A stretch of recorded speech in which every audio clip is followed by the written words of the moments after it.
Hi everyone, this is For the Love of Comics, and I think it's been over 6 months since our last episode of Recent Reads and New Acquisitions, a series of videos in which I share with you some of my most recent comics reads and a selection of the ones that I'm hoping to get to in the next couple of weeks. There's been a very good series of reasons why this hasn't happened for so long, but now finally I'm glad to have in front of me a dozen comics that I've really enjoyed or I'm really looking forward to, including some returning classic creators like Matt Kindt, Lynda Barry, Eleanor Davis, Hugo Pratt, as well as some creators I've never read anything by and I'm really looking forward to introducing myself to. There's quite a wide range over here of genres, styles, publishers, so let's not waste any more time and jump right into my recent reads and new acquisitions.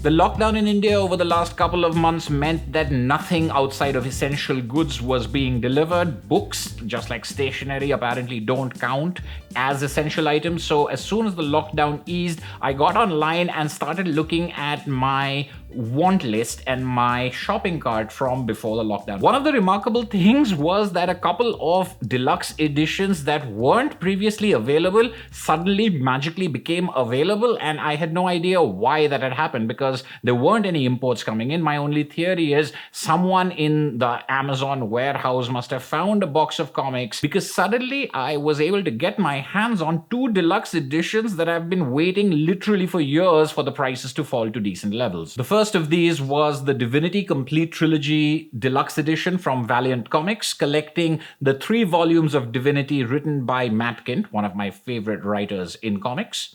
And the second one was the Criminal Deluxe Edition, Volume 2. I'd read the first trade paperback of Divinity many years ago, really enjoyed it, and I knew that I wanted this deluxe hardcover edition of all 3 of those volumes, and that's what I was waiting for. And similarly with Criminal, I knew that I wanted the deluxe editions, but they've just been impossible to find. With recent news that the first deluxe edition will be reprinted, I was glad to get the second deluxe edition at a good price because I know these are standalone stories and can be read out of order, and so I knew that I could get started reading this while I waited for the first book. Divinity lived up to my expectations. The first volume had been a thought-provoking science fiction story, and although I'm not a big fan of the few Valiant comics I've tried, and the Valiant universe has never attracted me to it, although I've heard great reviews of it from some people whose taste in comics I really trust, I've never really been intrigued by it, but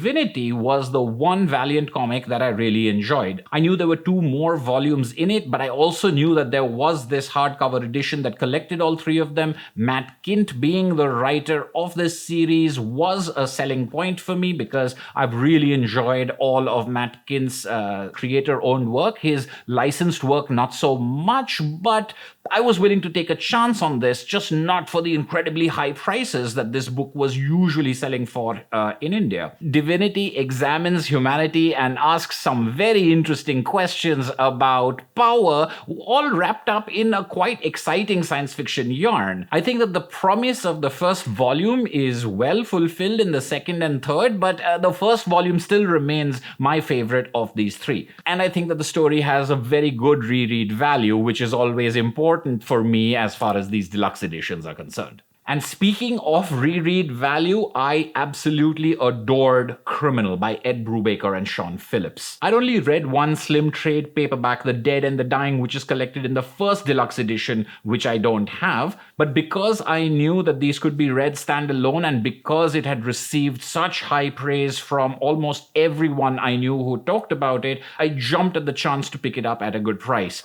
And I was absolutely blown away by the noirish crime stories this contains, in particular The Last of the Innocent, which was a fantastic interpretation of the Archie stories. It was about essentially Archie Andrews and Veronica and Betty, Jughead and Reggie, characters. Of course, they're not named as such, but a sort of dark underbelly vision of American suburbia and that American ideal and dream. It was told through the lens of nostalgia, with switching art styles in which the past was given to us in those flat pastel colors of those comics, but the story itself was one of sex and betrayal and violence, phenomenally adapted by Brubaker and Phillips. And although The Last of the Innocent is the standout story in this collection, the other two are also very good. What I've really enjoyed about Brubaker and Phillips' other works, Fatale and Sleeper, are all present over here. Some fantastic adaptations of noir tropes while putting a very original spin on crime. In this case, the femme fatales and the double crosses are all spectacularly done, and all of the stories over here can be equally heartbreaking and thrilling, which is something that I don't think all crime comics can pull off. Very highly recommended, and now I can't wait for the rest of Criminal to be published or reprinted in deluxe editions.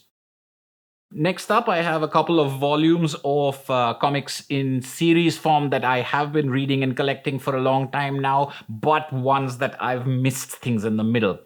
Over here, I have 2 volumes of Corto Maltese by Hugo Pratt, published by IDW out of their Eurocomics imprint. And over here I have Beasts of Burden by Evan Dorkin. Corto Maltese and Beasts of Burden both feature on my Shelf 7 video. I've been collecting Corto Maltese for some years now, and Beasts of Burden is one of my all-time favorite comics. But I've apparently missed a volume because Neighborhood Watch in hardcover apparently came out and became unavailable in the time that I wasn't looking. So this is actually volume 3, but again, these are all short stories. They can be read in any order, and this sees a change of artist from Jill Thompson, who worked on the previous comics, to Benjamin Dewey. I have not yet read this volume, but I have great faith in Evan Dorkin, and turning through the pages, I can see that the new artwork is also very good, very different from Jill Thompson's watercolors, but still very evocative. And the fact that these stories, or at least one of them, deals with the wise dogs, each of whom have made appearances in the earlier stories, has me intrigued. The 2 volumes of Corto Maltese are The Secret Rose and The Early Years. The Early Years being obviously a collection of the earliest Corto Maltese stories. So chronologically, these are the first stories, but they've been published by IDW much later. And I thought these stories were fine. They're not as cracklingly good and intricate as the later stories, but it's a wonderful start to what would become a great series, and it's fun for me as a Corto Maltese fan to see how much things changed and what things were there from the very beginning. This slim volume also contains a number of extras, including sketches and watercolors by Hugo Pratt, and of course has the same terrific production design that the earlier volumes did. The Secret Rose, on the other hand, was a very strange Corto Maltese story, very unlike anything that I've read before. It's a hallucinatory story which is almost entirely a dream that he is having. I'm glad to have it in the collection. It's interesting to see Hugo Pratt stretch and try different things with the character and not stick to a formula, but it's not my favorite Corto Maltese volume. Just like Beasts of Burden, where I missed getting Neighborhood Watch, there is a volume, The Ballad of the Salty Sea, which was released but is not available here in India. I'm really hoping that I can pick that up one day because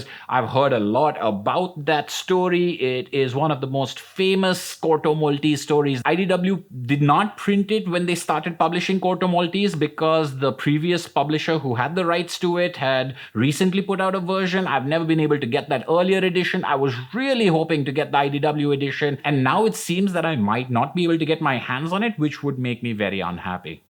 In a change of tone, the next 2 books are very funny ones. Super Mutant Magic Academy by Jillian Tamaki and the first Nancy volume by Olivia Jaimes. Super Mutant Magic Academy is a collection of what feel like one-page gag comics that actually work together as a novel. Jillian Tamaki imagines a sort of Hogwarts, a modern day school for superpowered and magic powered kids. Done in a very loose art style, this was a hilarious read. Jillian Tamaki reminded me of Kate Beaton, taking references and sarcasm and sardonic observations, some very contemporary comic timing, and applying them to things that we already know. In this case, unlike Kate Beaton, who works with literature and history, in this case with superheroes and Harry Potter. It's difficult to describe what makes this book so funny. I suppose it may not be for everyone, but if you are a fan of superhero comics and if you are a fan of a slightly irreverent take, I think you'll be surprised by how affecting this book can be as well,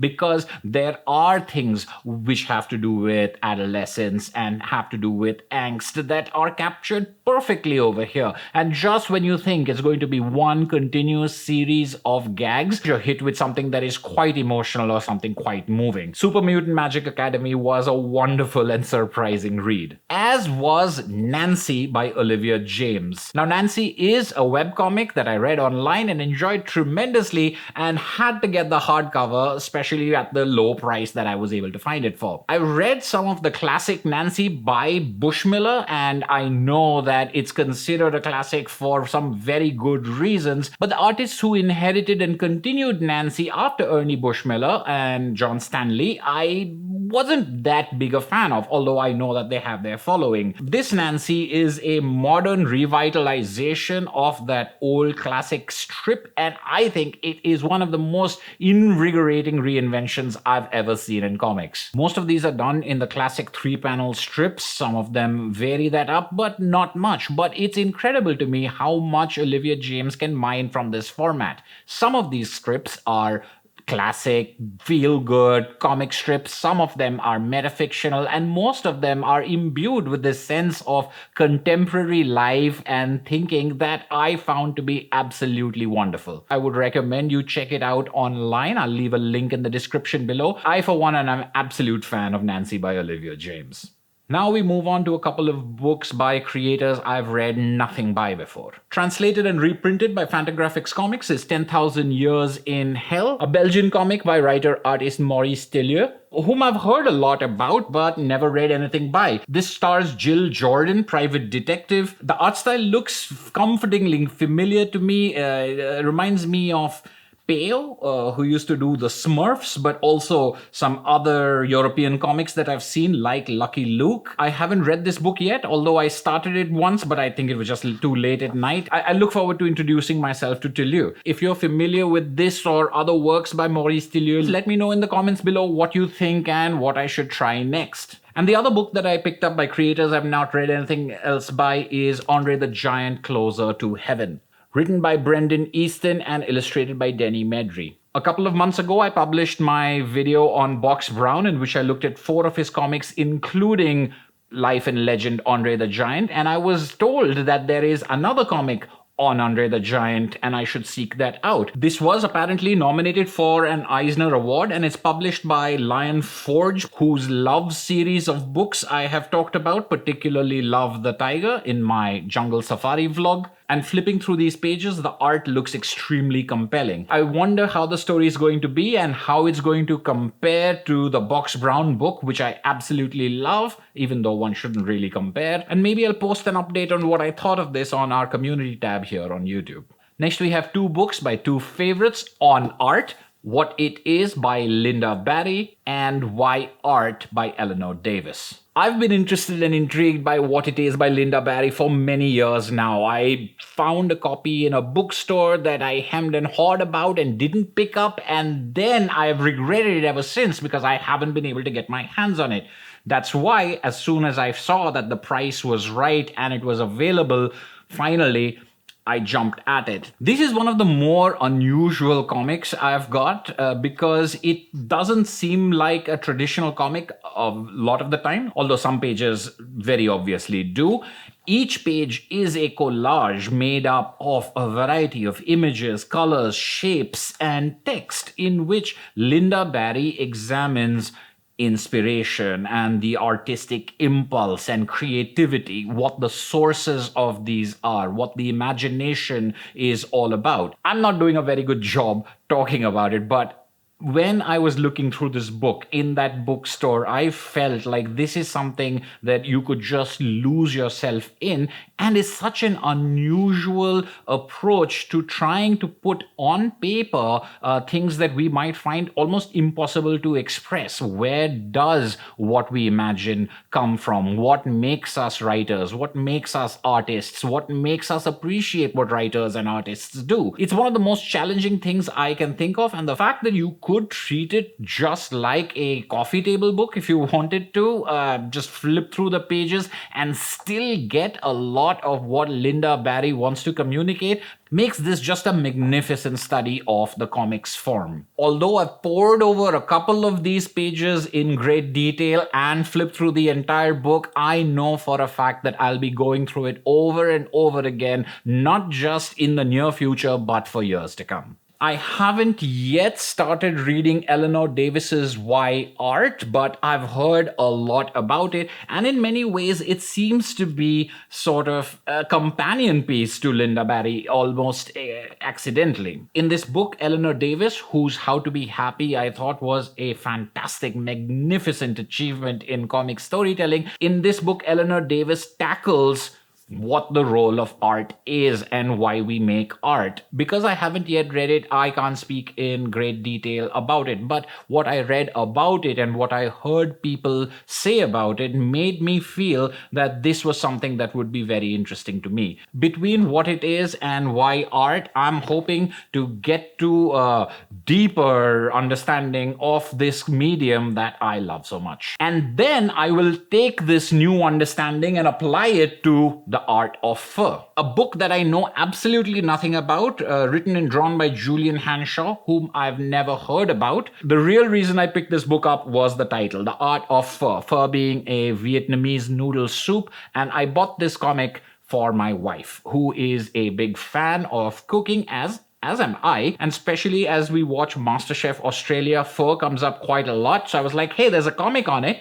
But when I received it, I found that it is a rather experimental and interestingly offbeat comic. Not at all what I was expecting. There weren't any peeks into the inside pages, but I must admit that I'm quite thrilled that it's not a traditional comic, because the blurb by Sean Tan, whose Arrival, again, is one of my absolute favorite comics, Sean Tan says, part travelogue, part dream, part cookbook, and I said, well, that sounds great. I'm gonna get this for Ashwita. But when I looked through this comic and it's so different from what I thought it was going to be, I'm really looking to travel through its pages myself. And the last comic is also the most recent arrival. This is now volume 4 from Fantagraphics Books. I love independent comics anthologies. I talked about a couple of them in my recent video on Richard Sala, Drawn and Quarterly, and also 00 from Fantagraphics. And although I had seen issues of Now on the Fantagraphics website, I'd never seen them available in India. When I found this, I thought I would take a chance, and the very next day I saw that YouTuber Earl Grey, whose channel I am a big fan of and I'm very inspired by,